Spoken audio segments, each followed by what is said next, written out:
রাম ও চিকি তাদের বিবাহ সম্পন্ন করে নেন। এরপরেই আন্নাপূর্ণা অগস্তি ও পুরো পরিবার জেনে যায়। আন্নাপূর্ণা অগস্তি তিনি চোখেই বিশ্বাস করতে পারছেন না। রাম ও চিকির জুটি দেখে শিয়া অনেক ভেঙে পড়ে, আর সে বলতে লাগে, আমি এটা বিশ্বাস করি না। রাম আমার না হলে আমি নিজের জীবন শেষ করে দেব।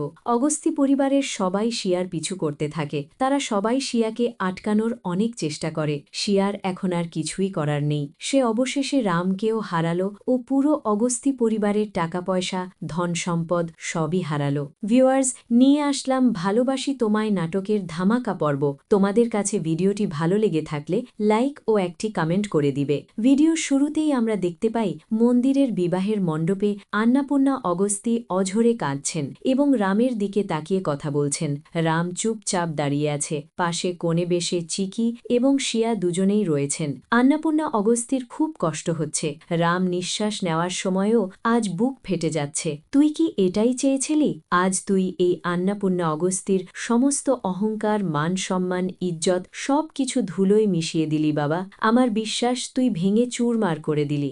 আজ আমাকে জ্যান্ত থাকতেই মেরে ফেললি তুই। রাম চুপচাপ এবং গম্ভীর হয়ে দাঁড়িয়ে আছে। আন্নাপূর্ণা অগস্তি বলে, মনে রাখিস, মৃত মানুষের বাড়িতে কোনো উৎসব হয় না, সেখানে শুধু শোক সভা হয়। তুই আমাদের সবার সাথে বেইমানি করলি রাম। তোকে অনেক ধন্যবাদ চিকি, তোকেও অনেক ধন্যবাদ। প্রশান্ত অত্যন্ত হতাশ এবং রামকে লক্ষ্য করে বলছেন, রাম, অন্তত একবার যদি তুই আমাকে বলতি, আমি নিজেই তোর সাথে চিকির বিয়ে দিতাম। তুই এই সব নাটক করে কি পেলি? কেন সবাইকে এভাবে কষ্ট দিলি? বিশেষ করে আমার মেয়েকে কেন এত বড় যন্ত্রণার মুখে ঠেলে দিলি? মন্দিরের বাইরে মাধবী ও রতন বিয়ের মণ্ডপের বাইরে দাঁড়িয়ে কথা বলছেন। মাধবী অত্যন্ত বিরক্ত। মাধবী বলে, কে জানত যে একটা অনাথ আশ্রমের মেয়ে আমাদের শিয়ার জায়গা দখল করে নেবে?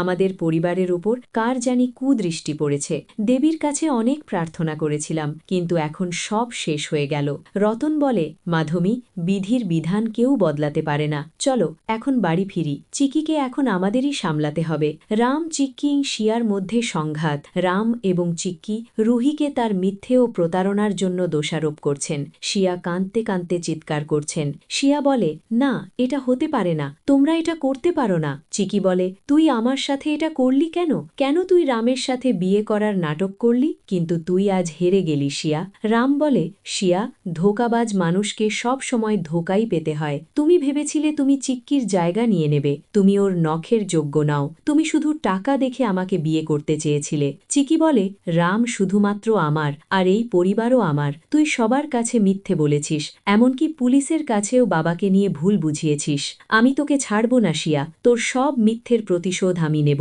শিয়া চিৎকার করতে করতে রাস্তা দিয়ে দৌড়াচ্ছে। পরিবারের সবাই তার পেছনে পেছনে দৌড়াচ্ছে। রুহি অত্যন্ত ভেঙে পড়ে। শিয়া চিৎকার করে বলে, না, রামের উপর শুধু আমার অধিকার। তোমরা সবাই আমাকে ধোঁকা দিলে, আমি মরে যাব। আন্নাপূর্ণা অগস্তি পুরো পরিবার শিয়াকে থামানোর চেষ্টা করছেন। হঠাৎ শিয়া একটি দ্রুতগামী ট্র্যাকের সামনে পড়ে যান। সবাই আতঙ্কে চিৎকার করে ওঠেন। কামিনী ও মাধবী ভয় পেয়ে বলে, শিয়া, থাম। রাম এবং চিক্কি একা কথা বলছেন। চিক্কি অত্যন্ত আবেগপ্রবণ হয়ে পড়েছে। রাম বলে, চিকি, রেজিস্ট্রার অফিসের জন্য দেরি হয়ে যাচ্ছে, চলো এখন। চিকি চোখের জল মুছে, আমি যদি জানতাম তোমার বিয়ে রুহির সাথে ঠিক হয়েছে, তবে আমি কখনো রাজি হতাম না।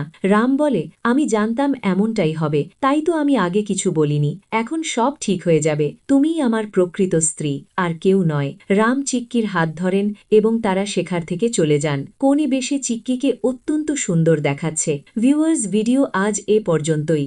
ভালোবাসি তোমায় এপিসোড আপডেট পেতে আমাদের চ্যানেলটি সাবস্ক্রাইব করে রাখুন, সবার আগে ভিডিওটি দেখতে। ধন্যবাদ।